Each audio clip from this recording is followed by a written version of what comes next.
Welcome back to Infidelity Tales Lab. We're incredibly grateful for your support. Before we begin today's tale, tell us, which city or country are you joining us from? We love connecting with our global audience. Now let's dive into today's story. Chapter 1, Beneath the Surface. The diesel engine's rhythmic rumble filled the cab of Jericho Jax, Kincaid's 18-wheeler, as he navigated the empty Montana highway. His calloused hands gripped the steering wheel with practiced ease, each mile adding to the thousands he'd logged since trading in his tactical gear for a trucker's license 5 years ago. A notification chimed from his phone, mounted on the dashboard. His daughter Daisy's face lit up the screen. She'd sent a video of herself performing in her school play. The corners of his mouth lifted slightly as he watched the 8-year-old deliver her lines with confidence. She was the light of his life. The reason he'd walked away from his former identity as the Ghost, one of the most lethal operatives in Black Ops history. "That's my girl," he muttered, his voice rough from hours of silence. The solitude of long-haul drives suited him, gave him time to maintain the careful walls between his past and present. No one in Oakhaven knew about the missions, the kills, the perfectly executed operations that had earned him his codename. Here, he was just another trucker trying to provide for his family. His phone buzzed again, Eleanor this time. His wife's text was typical of her. "The Hendersons' charity gala is this weekend. Don't forget to pick up your tux from the cleaners." Jax's jaw tightened. These social obligations were Eleanor's world, not his. She thrived on the attention, the endless rotation of parties and fundraisers that came with being Oakhaven's golden daughter. The contrast between them couldn't be starker. She lived for the spotlight while he preferred the shadows. "Roger that," he texted back, his military habits bleeding through even in casual communication. The radio crackled with updates about road conditions ahead.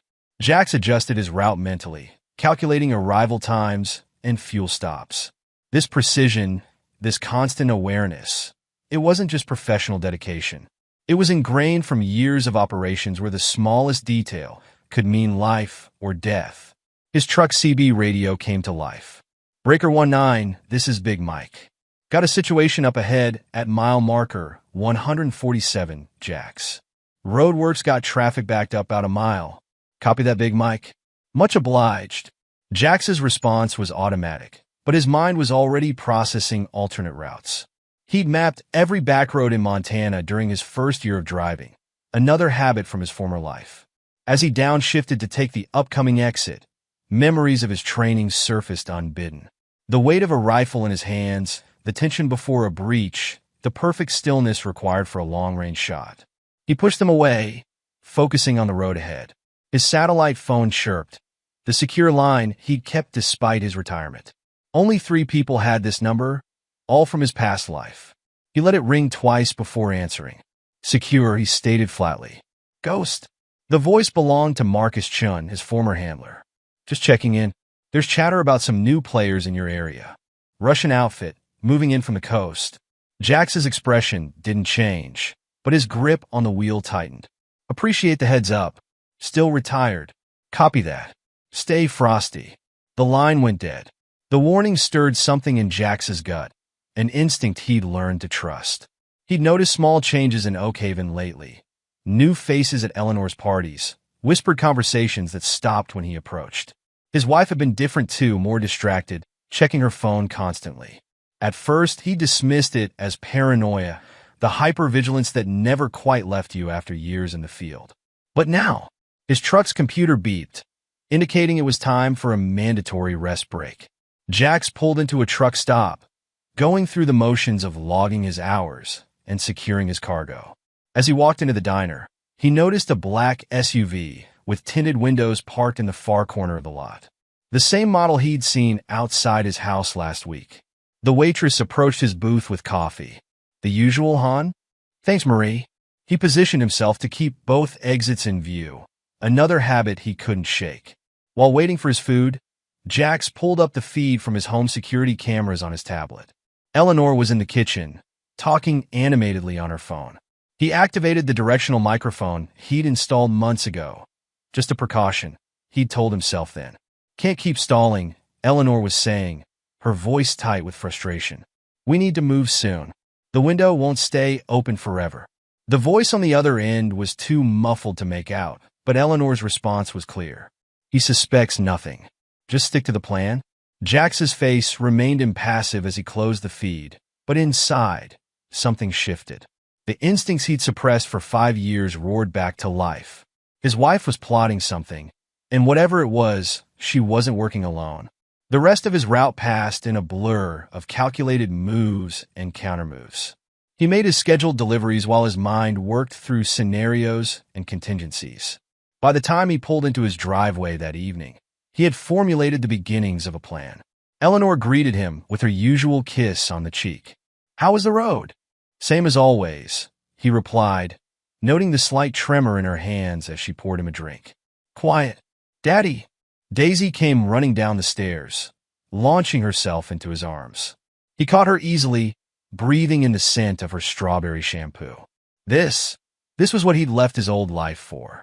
This was what he would protect at any cost. "Tell me about your play, princess," he said, settling onto the couch with her while Eleanor disappeared into her home office, phone already in hand. As Daisy chatted excitedly about her role, Jax's trained ear picked up fragments of Eleanor's conversation through the wall. "Needs to look natural. Insurance policy is in place. 2 million split 3 ways." His daughter's voice brought him back. "Are you listening, Daddy?" "Always, sweetheart." He smiled, but his mind was already shifting gears, preparing for what needed to be done. Someone was threatening his family, his peace. They would learn why he'd earned the name Ghost, and why even hardened operators still spoke of him in whispers. Later that night, after Daisy was asleep, Jax sat in his home office, surrounded by monitors showing various security feeds. Eleanor had gone to bed early, claiming a headache. He pulled up her phone records. A number in particular caught his attention, called multiple times over the past month. A quick trace showed it registered to a shell company. Amateur, he thought. They had no idea who they were dealing with. His satellite phone vibrated. Another text from Chun. "Package delivered. Storage unit 227. Usual protocol." Jax waited until 2 a.m. before driving to the storage facility on the outskirts of town. Unit 227 contained a black duffel bag with everything he needed to become the Ghost again. Weapons, surveillance equipment, documents. Chun had always known this day might come. As he loaded the bag into his truck, a memory surfaced of his last mission. The target had begged for mercy, offered millions to spare his life. Jax had put a bullet in his head without hesitation. That's who he was, who he'd have to be again. His phone lit up with a text from Eleanor. "Don't forget the gala this weekend. Love you." Jax deleted the message without responding. The woman he'd married, the mother of his child, had made a fatal mistake. She'd forgotten, or never known, what he was capable of. The Ghost was back, and this time, the mission was personal. Chapter 2. The Lover's Game. Cyrus Thorne adjusted his Italian silk tie in the mirror of his penthouse suite, admiring the reflection of success staring back at him. At 45, he'd mastered the art of appearing wealthy without flaunting it. Understated Rolex, bespoke suits that whispered rather than shouted money. It was this refined image that had first caught Eleanor Kincaid's attention at the Oakhaven Country Club 6 months ago. His phone buzzed with a text from Eleanor. "Jay leaving for 3-day route tomorrow. Meet at usual place?" A smile played across his features as he typed back. "Counting the hours, darling." The usual place was a rundown cabin deep in the woods outside town, a property he'd purchased through one of his shell companies. Eleanor had balked at first, preferring the luxury of high-end hotels, but Cyrus had convinced her of the need for discretion. What she didn't know was that every moment of their tryst was recorded, every confession and pillow talk carefully archived. Leverage in case things went south. And they always went south eventually. His other phone, the burner, chimed with a message from Dmitry Volkov. Payment overdue. Interest accumulating. Meeting required. Cyrus's jaw clenched. The Russians were getting impatient, and with good reason. He borrowed heavily to maintain his facade of wealth, betting everything on his biggest score yet, Eleanor Kincaid and her husband's fortune. Schedule set for next week. Proceed as discussed, he replied, keeping it vague. No need to mention the plan to eliminate Jax Kincaid and split his life insurance payout. The less said over text, the better. His intercom buzzed. "Mr. Thorne? Mrs. Kincaid is here to see you. Send her up." He quickly closed the banking app, showing his mounting debts. Eleanor swept into his office like she owned it, designer heels clicking against marble floors. "We need to talk about the timeline." "Good morning to you too, darling." He moved to kiss her, but she stepped back. "This isn't a social call. Jax is acting strange lately. Different. Like he's watching me." Cyrus poured them both a drink. "He's a trucker, Eleanor. What could he possibly suspect? You don't know him like I do." She paced the room, agitation clear in every movement. "There's something about him sometimes, moments when he's not just the simple man I married." "You're being paranoid." Cyrus handed her a glass of bourbon. "Everything's proceeding exactly as planned. The Russians are in position. The insurance policy is bulletproof. And in 2 weeks, you'll be a very wealthy widow." Eleanor took a long sip. "And us? After it's done? Paris, like we discussed. Or anywhere else you desire." He stepped closer, running a finger along her jaw. "The world will be our playground." She leaned into his touch, but her eyes remained troubled. "I saw him in his office last night, reviewing security footage. He's installed new cameras." This gave Cyrus pause. "Recently? Within the last month." He said it was because of break-ins in the neighborhood, but she shook her head. "Sometimes I catch him watching me when he thinks I'm not looking. Not like a husband watches a wife. Like he's studying a target." "Listen to yourself." Cyrus laughed, but something cold settled in his stomach. "Your husband is a truck driver. The most exciting thing in his life is choosing which route to take to Denver. Maybe." Eleanor finished her drink. "But I did some digging. Called some contacts from my father's law firm. There's nothing on Jax before he moved to Oak Haven. No records, no history. It's like he didn't exist." Cyrus moved to his computer, pulling up the background check he'd run when he'd first targeted Eleanor. He was in the military, special forces, honorable discharge. "It's all here. Show me the actual documents." He scrolled through the file, frowning. What he'd taken for thorough documentation now seemed suspiciously thin. Service records that provided no specific details, commendations with crucial information redacted. "I should go." Eleanor stood abruptly. "Jax will be home soon. We'll discuss this more at the cabin tomorrow." After she left, Cyrus made a call to his contact in military intelligence. "I need everything you can find on Jericho Kincaid. And I mean everything. That'll cost extra," the contact replied. "Money's no object." He ended the call and walked to the window, staring out at the Montana landscape. Something about this wasn't sitting right. He'd run hundreds of cons over the years, separated dozens of wealthy women from their fortunes. This should have been simple: a bored trophy wife, a distant husband, $2 million in life insurance ripe for the taking. So, why did he feel like he was being watched? His burner phone buzzed again. "Volkov. Meeting. Tonight. Non-negotiable." Cyrus cursed under his breath. The Russian hadn't been part of the original plan, just a necessary evil when Eleanor's spending habits had exceeded his available funds. Now he was in deep to the mob, and they were getting anxious about their return on investment. He texted back coordinates for a meeting spot, then opened his safe and removed a Glock 19. Better safe than sorry. The meeting place was a deserted parking lot behind an abandoned mall. Volkov arrived in a black Mercedes, flanked by 2 guards built like brick walls. "Mr. Thorne?" Volkov's accent was thick, his smile anything but friendly. "We grow concerned about our investment." "Everything's on schedule," Cyrus assured him. 2 weeks max. Schedule changes. "Tonight." Cyrus felt sweat bead on his forehead. "That's not possible. The insurance policy has a suicide clause. It needs to look like an accident, and that takes planning." Volkov stepped closer. "You owe us $3 million, Mr. Thorne, plus interest." My associates grow impatient. 3 weeks, Cyrus countered. "Give me 3 weeks, and you'll have $5 million instead of 3. The Russian studied him for a long moment. 2 weeks. Then we do things our way." He turned to leave, then paused. "Oh, and Mr. Thorne? We looked into this husband you plan to eliminate. You should do the same. Might find it illuminating." Cyrus drove home in a daze, his mind racing. He'd assumed Jax Kincaid was a simple mark, a nobody he could eliminate without consequence.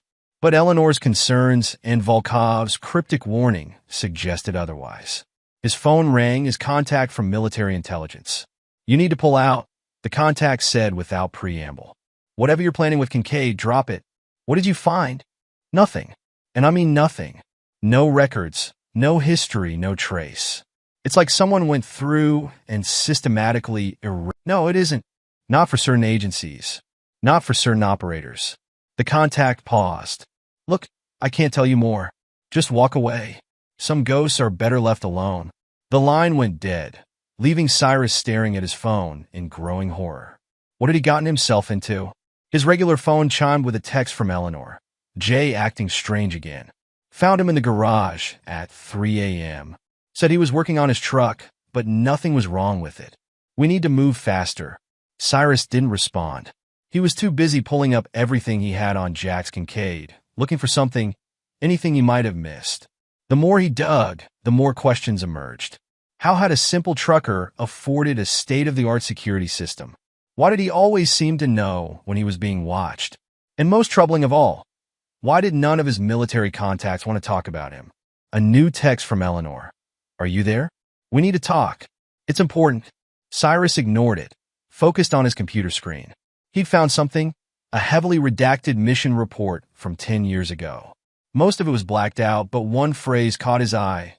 Operative designated ghost successfully eliminated target. His blood ran cold as pieces started falling into place. The way Jax moved, his attention to detail, the growing sense that they weren't the hunters in this game, but the prey. "Oh shit," he whispered. "What have we done?" Chapter 3. Seeds of Conflict.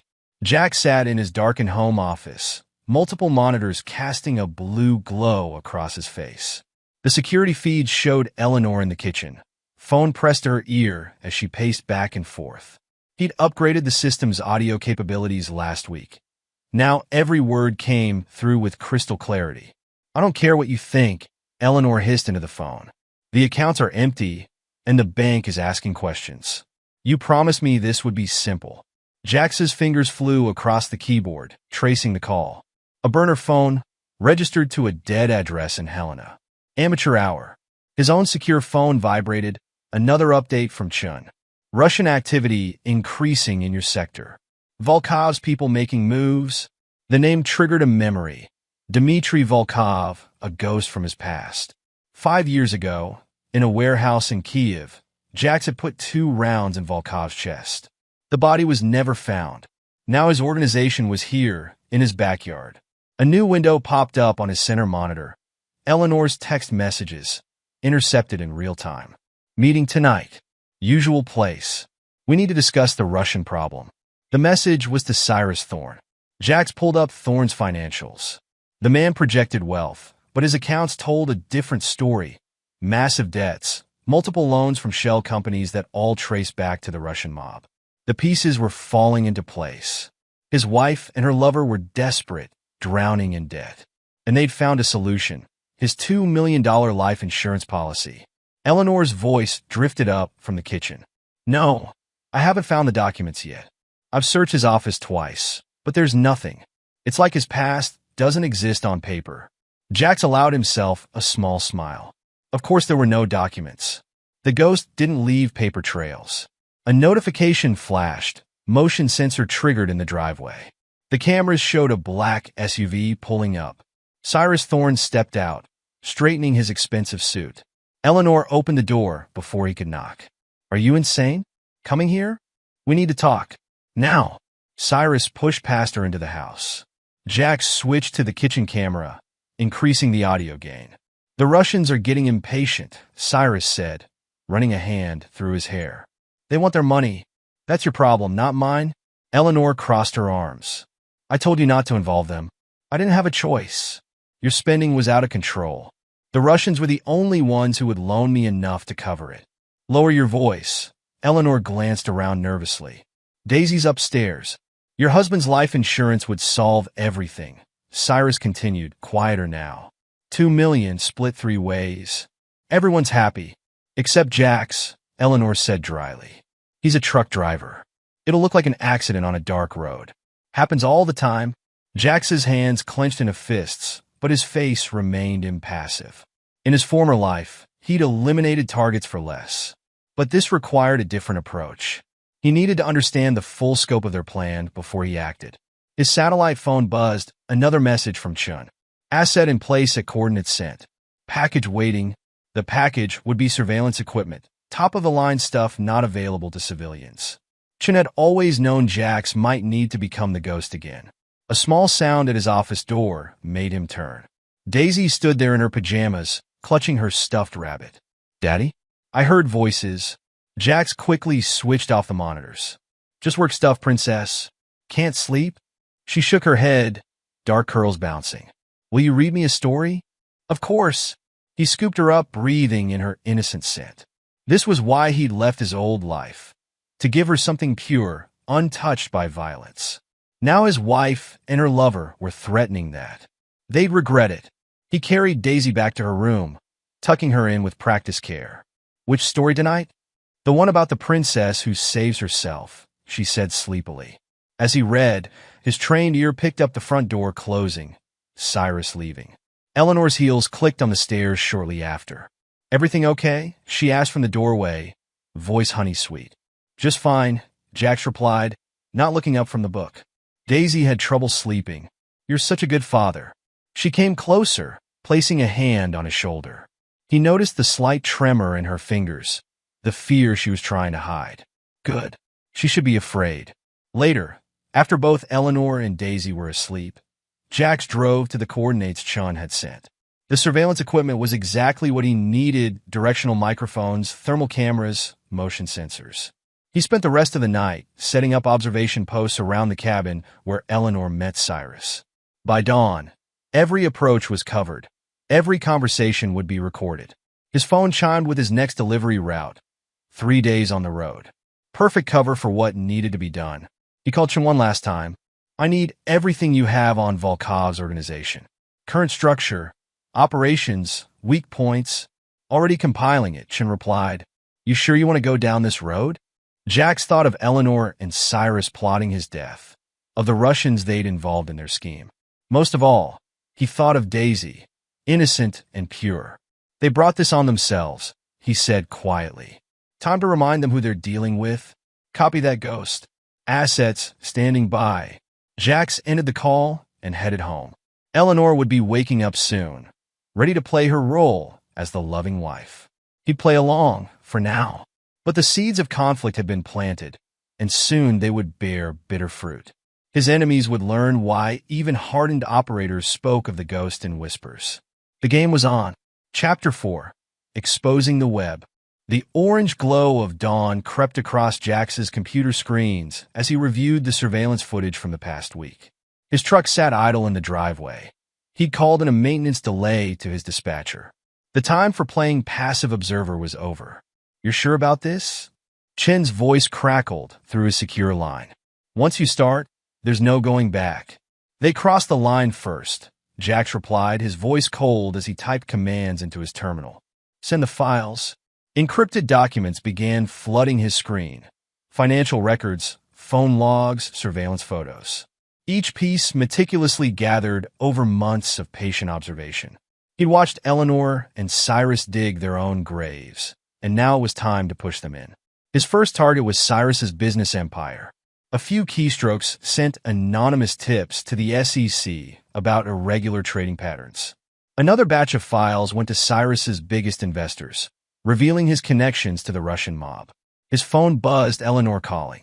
Jax let it ring twice before answering. "Where are you?" she demanded. "You were supposed to be on the road." "Truck problems," he replied flatly. "Should be fixed by tonight." "Well, hurry up. The Henderson's charity gala is this weekend and—" "I'll be there." He hung up mid-sentence, something he'd never done before. A small crack in his facade, letting her glimpse what was coming. His secure phone lit up with an incoming message from one of his old contacts in the financial sector. Tips received. SEC launching investigation into Thorn Industries within the hour. Jax allowed himself a small smile as he pulled up the feed from his surveillance camera at Cyrus's office. Right on schedule, men in suits were walking through the lobby, badges out. His next move targeted the Russians. An anonymous package to the FBI detailed Volkov's loan shark operation, complete with names, dates, and dollar amounts. All courtesy of Eleanor's sloppy record-keeping. "Boss!" His warehouse manager's voice came through the intercom. "Got some guys here asking about Mrs. Kincaid's signature on those equipment loans. Send them up." Jack switched feeds to the warehouse security cameras. Two men in cheap suits, bank investigators, right on schedule. He greeted them with practiced confusion, playing the role of the concerned husband perfectly. "My wife signed for what loans?" They spread documents across his desk, equipment financing agreements, personal guarantees, all bearing Eleanor's forged signature of his name. The investigators exchanged glances as Jax's expression darkened with seemingly genuine shock. "I'll need copies of everything," he said quietly, "and I want to press charges." After they left, he received another text from his financial contact. Thorn Industries stock down 30% on news of SEC probe. Russian creditors calling in loans. Jax picked up his secure phone. "Chun, is the package ready at the cabin?" "Affirmative." Full surveillance setup, motion sensors, audio recording. "Place is wired tight." "Good. They'll run there when it starts falling apart. I want everything on tape." He pulled up the feed from his home security system. Eleanor was pacing in the kitchen, phone pressed to her ear. "What do you mean frozen?" she was saying. "That's my personal account." Another screen showed Cyrus in his office, face red as he shouted at someone off camera. "I don't care what the SEC says. Nothing leaves this building." Jax's personal phone buzzed with a text from Eleanor. "Banking error. Need to discuss urgently." He didn't respond. Instead, he activated the next phase.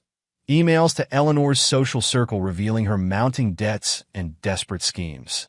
The carefully crafted image she'd built was about to shatter. His warehouse intercom crackled again. "Boss? Got some FBI agents here. Send them up." Jax closed the surveillance feeds and pulled up shipping manifests instead. Time to play the cooperative businessman. The agents were professional, direct.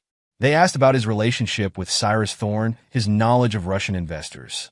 Jax gave them just enough to seem helpful while pointing them firmly toward his wife and her lover. "I have to ask," one agent said as they were leaving. "The evidence package we received was incredibly detailed. Almost like someone with military intelligence training put it together." Jax kept his face neutral. "I'm just a trucker trying to run an honest business." After they left, he called Chin again. "Status on Volkov?" "Getting desperate. His people are looking for Thorn. It's only a matter of time before they find him. Make sure they do." Jax pulled up satellite imagery of the cabin. "But not before I'm done with him." His computer pinged with an alert. Eleanor's car was moving, headed toward the cabin. Right where he wanted her. The pieces were falling into place. His enemies were about to learn why the ghost was feared in shadows few civilians ever glimpsed. His personal phone lit up with another text from Eleanor. "Please call me. It's important." Jax deleted it without responding. The time for words was over. A final check of his monitors showed Cyrus barricaded in his office, Eleanor speeding toward the cabin, and FBI agents entering Volkov's legitimate businesses with warrants in hand. The web was tightening. Soon his prey would start to struggle. And then, his secure phone buzzed Chin again. Ghost Satcom picked up Russian radio traffic. "Wetwork team incoming, ETA 6 hours. They're hunting Thorn. Let them come." Jack stood, checking his weapons with practiced efficiency. "But they'll find I got to him first." The hunt was on, and the ghost was back in his element. His enemies had brought this on themselves, choosing the wrong man to betray. Now, they would learn exactly why that was a fatal mistake. Chapter 5, The Price of Betrayal. The cabin security feed showed Eleanor pacing frantically, phone pressed to her ear. Jax watched from his mobile command center, parked half a mile away in the dense Montana woods. "This isn't happening," she was saying, voice cracking. "Everything's frozen, accounts, credit cards, even my trust fund." "Calm down," Cyrus's voice replied through the speaker. "We knew this might happen. That's why we have contingency plans." "Contingency plans?" Eleanor laughed bitterly. "You mean the ones falling apart right now? The SEC is crawling through your office. The Russians want their money, and my husband—" She paused. Something's wrong with Jax. He's different. He's a trucker, Cyrus snapped. Focus on what matters. The life insurance policy is worthless if we can't make it look like an accident. Eleanor slammed her hand on the table. And now I can't even access my own money to pay the Russians. Jax's secure phone vibrated. Ghost, Chin's voice was urgent. Russian wetwork team just grabbed one of Thorne's lieutenants. They're moving faster than expected. Location? Industrial district. Old warehouse on 5th. Jax checked his weapons again. Maintain surveillance. Let me know if they move on the cabin. Copy that. But Ghost, they're not being subtle anymore. This could get messy. That's the plan. Jax ended the call and switched back to the cabin feed. Eleanor was still arguing with Cyrus. We need to meet. Now. Are you insane? Cyrus's voice was strained. The FBI is watching my building. Then come to the cabin. We need to figure this out. Silence filled the line before Cyrus responded. Fine. Give me an hour. Jax allowed himself a small smile. The prey was gathering exactly where he wanted them. His personal phone lit up with a text from Eleanor. Where are you? Please come home. We need to talk. He deleted it without responding. The time for talking had passed the moment she'd plotted his death. The cabin's perimeter sensors pinged. Movement on the access road. Jax switched feeds to see Cyrus's Mercedes approaching, driving fast and erratic. Through the high-resolution cameras, he watched their reunion in the cabin's main room. Eleanor rushed to embrace Cyrus, but he pushed her away. This is your fault, he snarled. Your reckless spending, your demands for more money. My fault? Eleanor's voice rose. Who borrowed millions from the Russian mob? Who promised me we'd be rich once Jax was dead? Lower your voice. Cyrus glanced around nervously. We don't know if what? Eleanor laughed hysterically. If my simple trucker husband somehow figured it out? He could barely operate his phone. Cyrus. Jax's hand tightened on his rifle, but his face remained impassive. Let them underestimate him. It would make their fall that much harder. His secure phone buzzed again, Shun. Ghost, Russian team moving out. They found Thorne's location. How long? 20 minutes, maybe less. Jax checked his watch. Time to move. He activated the cabin's interior speakers, a modification he'd made weeks ago. His voice filled the cabin, cold and precise. You should have done better research. Eleanor screamed. Cyrus drew a pistol, spinning wildly. You see, Jax continued through the speakers. A simple trucker wouldn't have access to military-grade surveillance equipment. Wouldn't have contacts in federal law enforcement. Wouldn't know how to dismantle a criminal enterprise piece by piece. Jax. Eleanor's voice trembled. What is this? This is consequences. His tone was conversational, almost friendly. For the plotting, the lies, the hired killers. But mostly for thinking you could betray me and live to enjoy it. Cyrus fired 3 rounds into the speakers, shattering them. Feel better? Jax's voice came from different speakers. You're gonna need that ammunition soon. The Russians are coming, Cyrus. They know where you are. Know how you lost their money. Know about the SEC investigation that's going to freeze what's left. You son of a bitch, Cyrus whispered. No, Jax replied calmly. Just a ghost. One you should have left alone. His surveillance feeds showed the Russian team approaching through the woods. 8 men, heavily armed. Professionals. You have a choice, he told Cyrus and Eleanor. Try to run, the Russians will catch you. Try to fight, you'll lose. Or what? Eleanor demanded. Or confess. To everything. The plotting, the theft, the murder conspiracy. I have a prosecutor ready to take your call. Full cooperation in exchange for protective custody.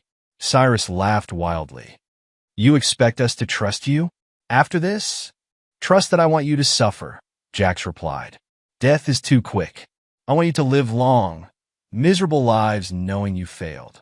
Knowing you chose the wrong man to betray. The Russian team was closing in. 3 minutes at most. Time's up, Jax announced. Choose. Eleanor broke first. She grabbed her phone with shaking hands. I'll do it. I'll confess. Eleanor, don't. Cyrus raised his pistol toward her. The rifle shot seemed to come from nowhere, blasting the weapon from his hand in a spray of blood and bone. That was your last mistake. Jax's voice was ice. Eleanor, make the call. Cyrus. The Russians can have what's left of you. He switched off the speakers as Eleanor dialed with trembling fingers. Through his scope, he watched Cyrus cradle his ruined hand, face contorted with pain and fury. Right on schedule, the Russians breached the cabin's perimeter. Jack settled in to watch through his cameras as justice, brutal, unforgiving justice, took its course. The ghost's vengeance was only beginning. Chapter 6: The Reckoning. The Russian tactical team moved, surrounding the cabin in a standard infiltration pattern. Through his surveillance feeds, Jax watched them prepare to breach, just as his pre-positioned cameras recorded Eleanor's hysterical confession to the prosecutor. "It was all my idea," she sobbed into her phone. "The life insurance, the Russians, everything. I convinced Cyrus to help me kill my husband." Cyrus lunged for her, rage distorting his features. "Shut up." The cabin's doors burst inward before he could reach her. The Russians flowed in with mechanical efficiency, weapons trained. "Mr. Thorne," their leader spoke with a thick accent. "Mr. Volkov sends his regards." Cyrus backed away, holding up his uninjured hand.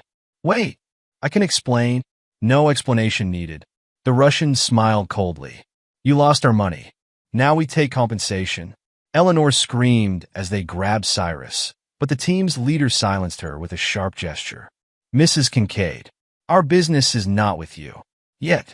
Jax's voice filled the cabin again. "The lady has diplomatic immunity, comrade. She's cooperating with federal authorities." The Russian's eyes narrowed. "Ghost, I wondered if you were involved." "Hello, Victor. Still running Volkov's errands? After you killed him in Kiev, someone had to maintain order." Victor signaled his men to secure Cyrus. "We have no quarrel with you, Ghost. Give us Thorne, we disappear. Take him. But remember, the woman is under my protection now. Cross that line, and Kiev will look like a training exercise." Victor nodded sharply. "Understood. Come, Mr. Thorne. We have much to discuss." Cyrus struggled as they dragged him toward the door. "Eleanor, tell them it wasn't my fault." But Eleanor was still talking to the prosecutor, confessing years of financial fraud and murder conspiracy between sobs.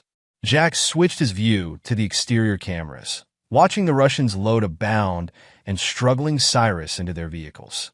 Victor paused at the last car. "Ghost, a professional courtesy. Volkov's son runs the organization now. He remembers Kiev. Then he should remember to stay out of my territory." Victor smiled thinly. "I will convey your message. Do svidaniya, Ghost." The vehicles pulled away, leaving Eleanor alone in the cabin, still pouring out her confession. "Federal agents are en route," Jax informed her through the speakers. "Don't do anything stupid." She looked up, tears streaking her makeup. "Why like this, Jax? Why not just kill us?" "Because death is too easy." His voice was devoid of emotion. "I want you to live with what you've done. To wake up every morning in a cell remembering how you failed." "I'm sorry," she whispered. "No, you're sorry you got caught." Jax's tone could have frozen hell. "The mother of my child plotted my murder. The woman I trusted tried to have me killed for money. There's no forgiveness for that." Her shoulders slumped in defeat. "What about Daisy? You lost the right to ask about her the moment you chose money over her father's life." Sirens wailed in the distance. FBI and tactical teams approaching. "Goodbye, Eleanor." Jax's voice was final. "Enjoy federal prison." He killed the cabin's power as the first FBI vehicles arrived. Through his scope, he watched them take her into custody, reading her rights as she continued to sob out her confession. His secure phone buzzed. "Shun. Ghost." Russian team just crossed the county line, headed for their private airfield. And Cyrus, looking pretty rough.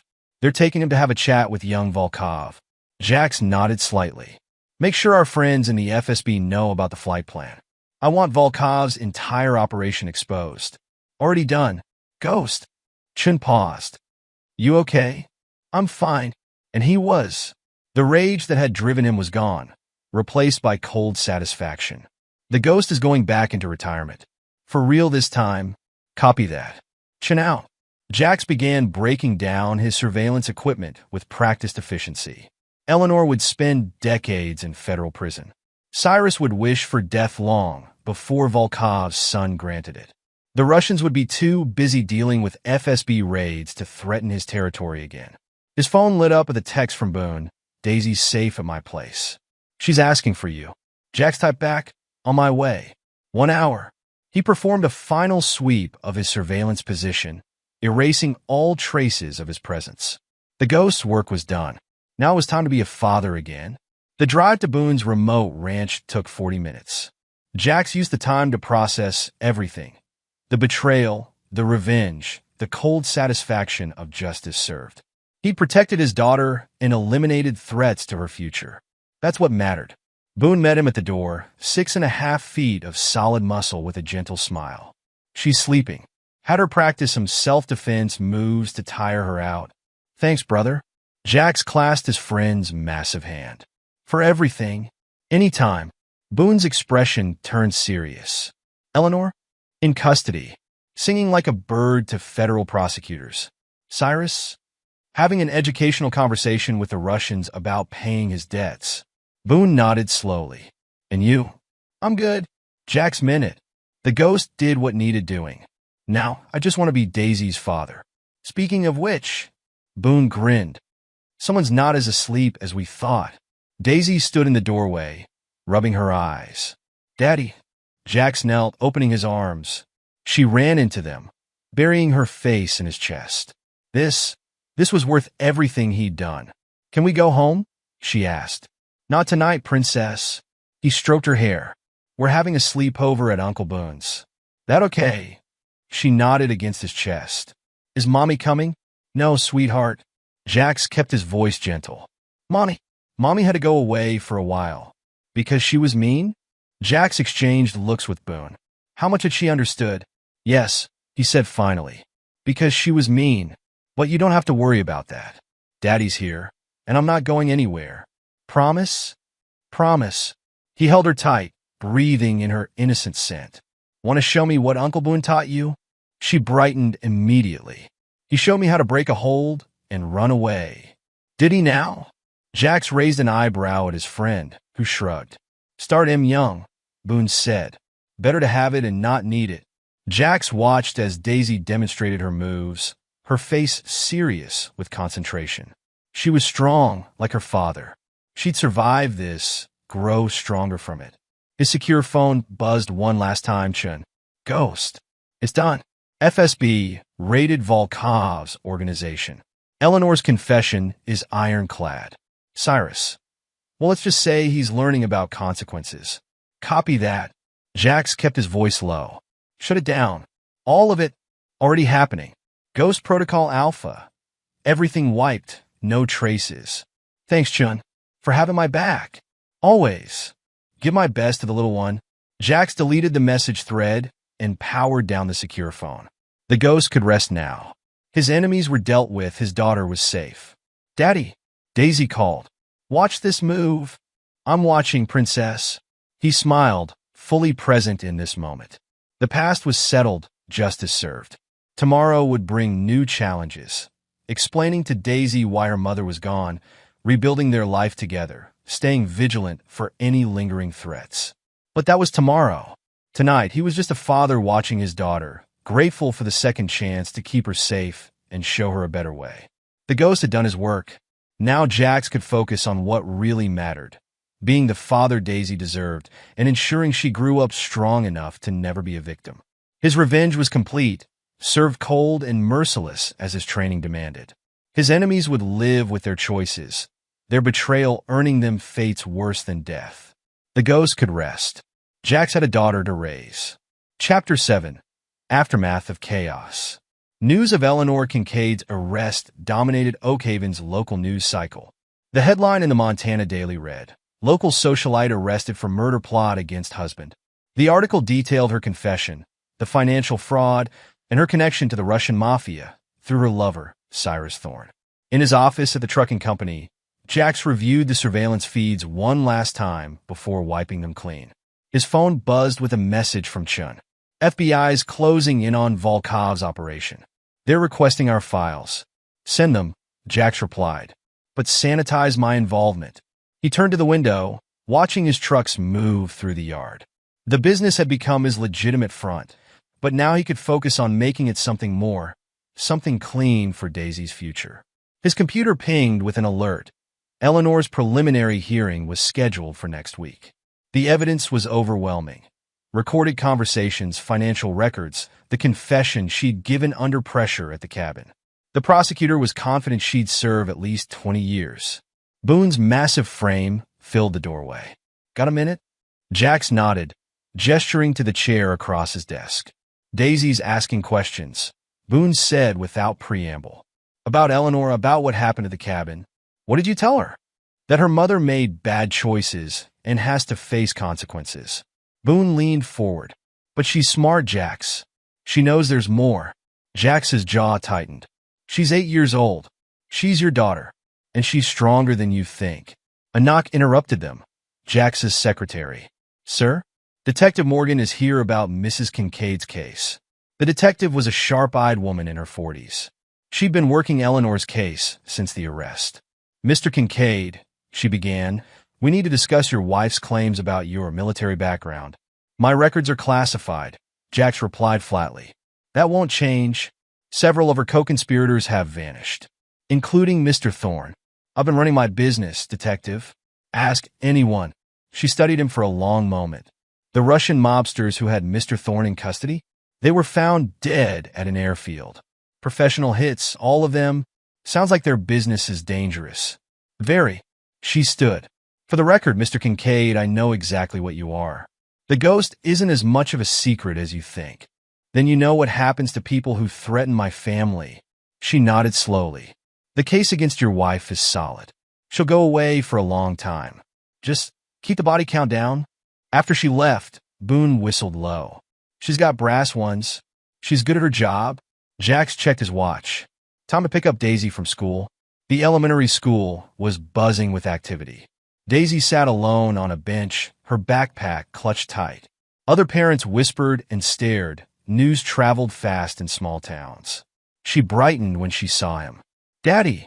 He hugged her close, breathing in her innocent scent. "Good day at school, princess?" Mrs. Thompson asked about Mom. Her voice was small.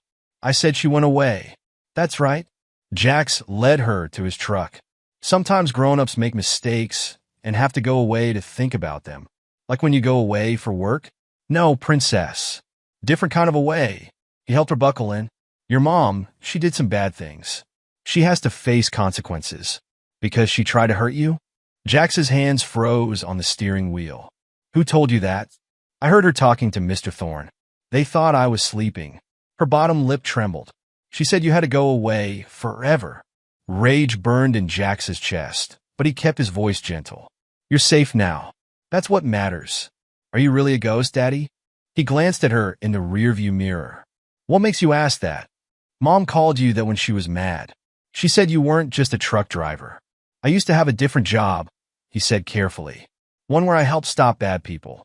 Some people call me Ghost then. Like a superhero?" A bitter smile touched his lips. "Not exactly, princess." At home, Boone had dinner waiting.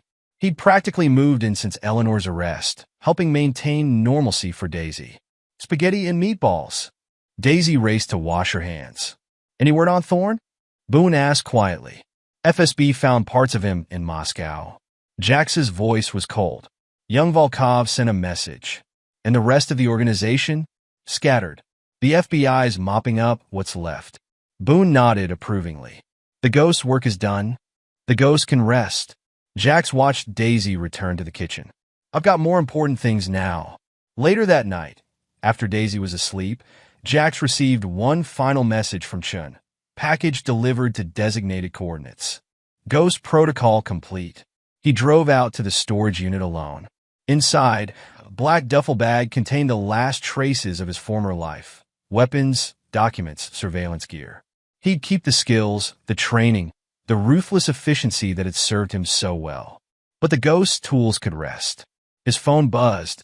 A text from Eleanor's lawyer requesting a meeting. He deleted it without responding. She'd made her choice, chosen money over family, betrayal over loyalty. Now she could live with the consequences. The ghost had taught them all, why he'd earned his reputation, why even hardened operators spoke his name in whispers. But Daisy needed her father more than the world needed the ghost. He locked the storage unit and drove home to his daughter. Chapter 8. The Ghost's New Dawn. 6 months after Eleanor's arrest, Jack stood in his expanded office, reviewing plans for the trucking company's new warehouse. The business was growing, legitimately this time, built on hard work rather than violence. The construction crew can start next week, his operations manager reported. Should add 30% to our capacity. Good. Jack signed the approval forms. And the new safety protocols? Implemented across the fleet. Drivers are complaining about the extra checks, but safety isn't negotiable. Jack's tone ended the discussion. His secretary buzzed in. Sir, your daughter's school is on line 1. Daisy had been struggling since Eleanor's conviction. Despite therapy and Jax's constant presence, the betrayal had left marks. Mr. Kincaid? The principal sounded concerned. There was an incident. Daisy's fine, but we need you to come in. He found Daisy sitting outside the principal's office, knuckles scraped raw. What happened, princess? She looked up, eyes fierce. Tommy said Mom was a criminal who tried to kill you. So I hit him. Pride and concern warred in Jax's chest. We don't solve problems with violence. You did. Her voice was quiet, but firm. With Mr. Thorne, the principal cleared her throat behind them. Jax turned, keeping his face neutral. Mr. Kincaid, while we understand Daisy's situation, we can't condone fighting. It won't happen again. He squeezed Daisy's shoulder. Will it? She shook her head, but her eyes still blazed with that familiar determination. His determination. Later, at the boxing gym Boone had set up in their garage, Jax watched his daughter attack the punching bag with focused fury. Channel it, he instructed. Control the rage. Don't let it control you. Like you did. She threw another combination. When Mom betrayed you? Who told you about that? I heard Uncle Boone talking. She stopped punching, faced him directly. He said you were cold, calculating. That you destroyed them without mercy. Jax considered his words carefully. When someone threatens your family, you handle it. But there are right ways and wrong ways. Is that why you didn't kill them? Mom and Mr. Thorne? Death is quick, he said softly. Some people deserve to live with what they've done. She nodded, understanding beyond her years. Teach me to be strong like you, Daddy. Not weak like her. He showed her how to throw a proper cross, his heart aching and swelling simultaneously. She was so much like him. The determination, the focus, the unwillingness to accept betrayal. That night, Boone brought over steaks and news from his contacts. Eleanor's appealing her sentence, he reported while Daisy was upstairs with her homework. Let her try. Jax sipped his whiskey. The evidence is solid. She's claiming coercion. Says you threatened her. The prosecutor has her recorded confession. And Cyrus's body just turned up in Moscow. Boone raised an eyebrow. Volkov's handiwork? The younger one's proving just as ruthless as his father. Jax's smile was cold. Send me proof of delivery, so to speak. The ghost's reputation stays intact. The ghost is retired. Jax set down his glass. I'm just a trucking company owner now. A father. A father who can still disappear problem people. If necessary. Jax's eyes hardened.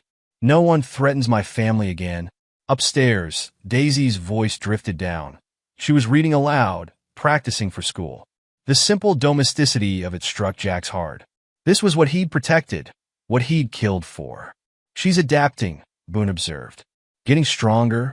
She's a survivor. Pride colored Jax's voice. Like her father.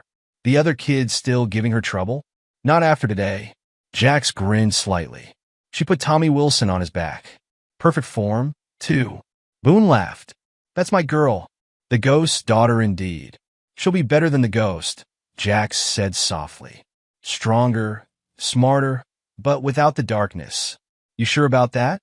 Boone gestured upstairs. She's got your fire, brother. Your ruthlessness when crossed. Then I'll teach her to control it. To use it right. Later, tucking Daisy into bed, Jax saw that familiar steel in her eyes. Daddy? Will Mom ever come back? No, princess. She made her choice. Good. She hugged her stuffed rabbit tight. I like it better with just us.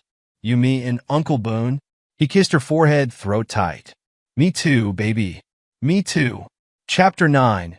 Echoes of the Past. 3 years passed.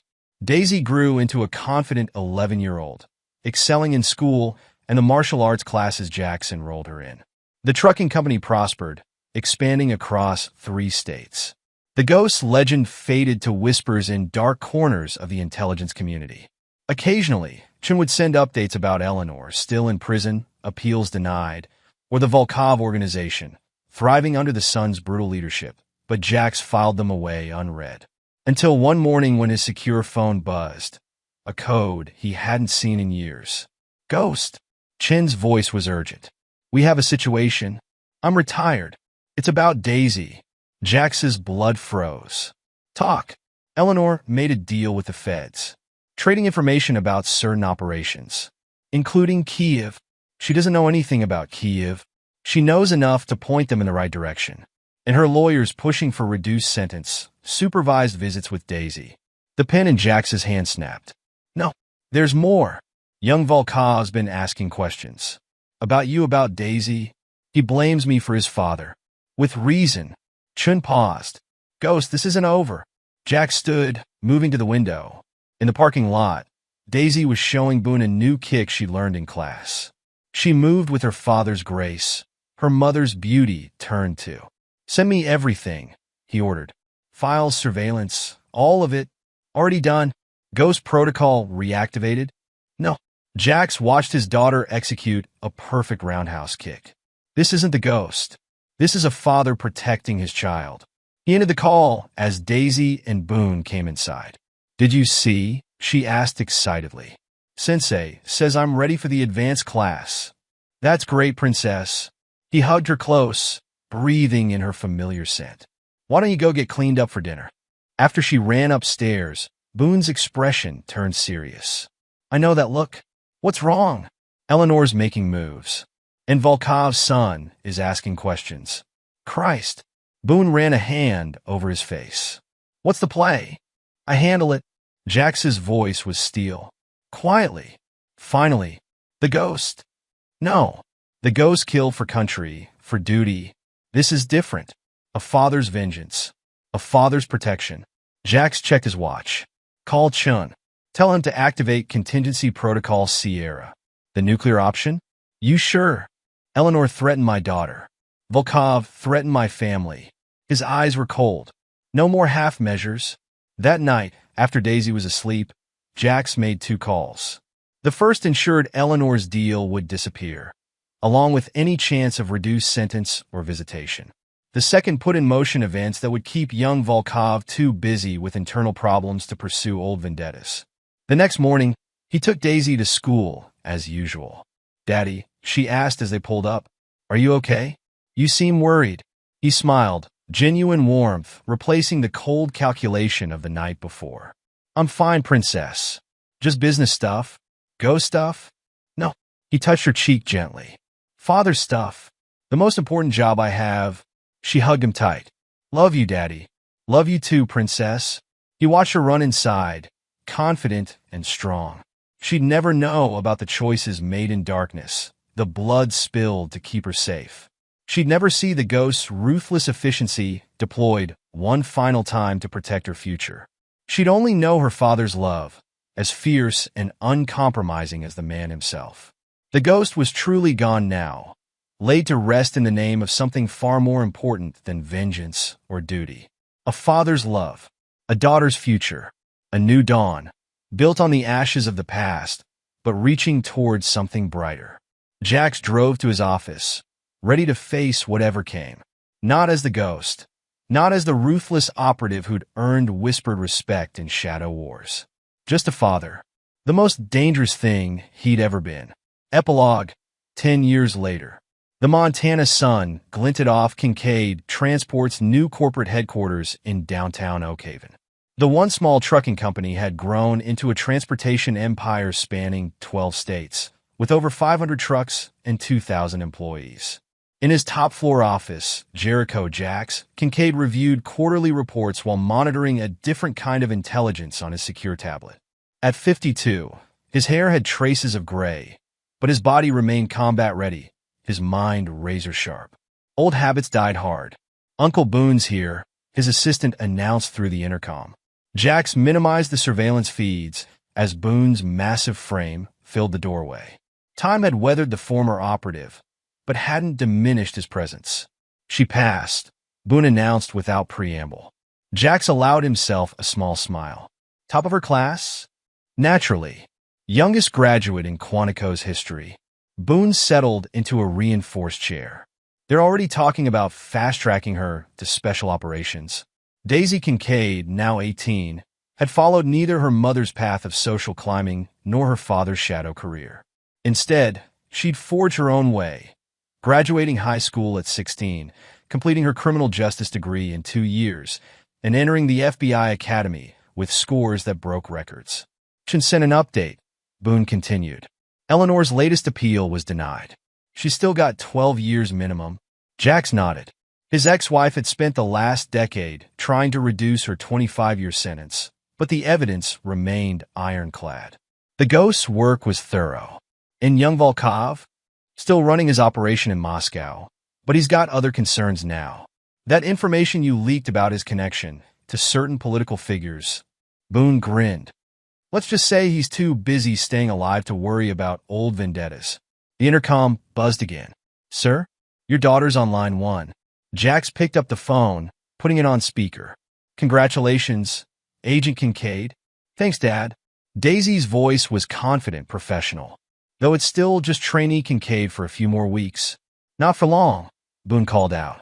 Your scores are already legendary at the Bureau. Uncle Boone, you're supposed to keep that quiet. But they could hear her pride. Dad, are you still coming to graduation? Wouldn't miss it. Jax checked his calendar. The company jet's already booked. The other trainees still can't believe my dad's just a trucking company owner. They could hear her smirk. If they only knew. And they never will, Jax said firmly. The ghost stays buried. I know, Dad. Besides, I'm making my own name now. After the call ended, Boone studied his old friend. She's something else, Jax. You did good with her. She did good with herself. Jax stood, moving to the window. Despite everything, his secure phone buzzed. Chin's weekly update. Eleanor had attempted to send another letter to Daisy, which had been intercepted as usual. The younger Volkov's power in Moscow was crumbling, thanks to carefully leaked intelligence. And most importantly, no one had connected rising FBI star Daisy Kincaid with the legendary operative known as the Ghost. The company's annual charity gala is next week, Boone mentioned. The one benefiting at-risk youth? Jax nodded. After Eleanor's arrest, he'd channeled significant resources into helping children from broken homes. The Kincaid Foundation now supported dozens of programs across the country. Daisy wants to speak at it, Boone continued. Share her story. Carefully edited, of course. She's old enough to make that call. Jax returned to his desk.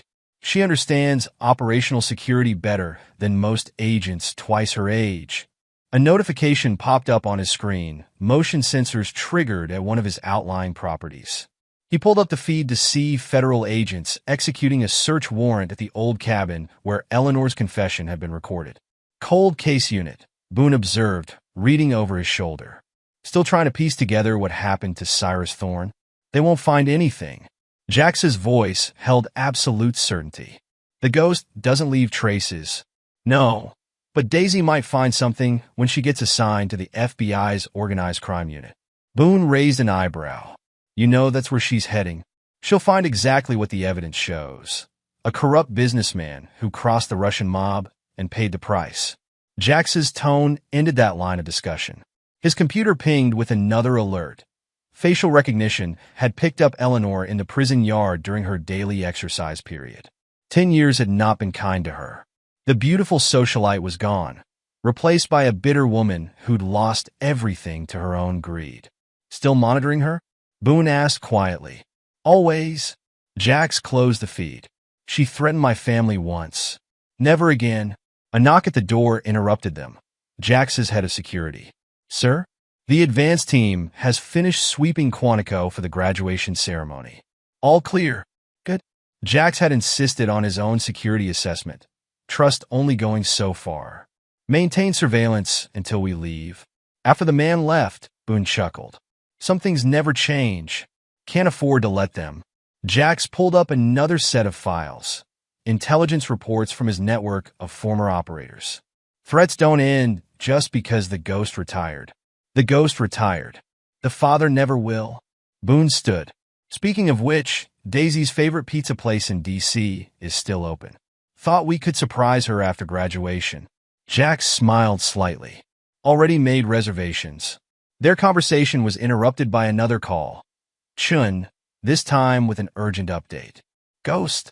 The old code name came naturally in crisis. We have movement in Moscow. Young Volkov's people found one of our old dead drops. They're asking questions about Kiev. Handle it. Jax's voice was ice. Permanently. Already in motion. But Ghost, they might trace it back. To Daisy. No, they won't. Jax's tone could have frozen hell.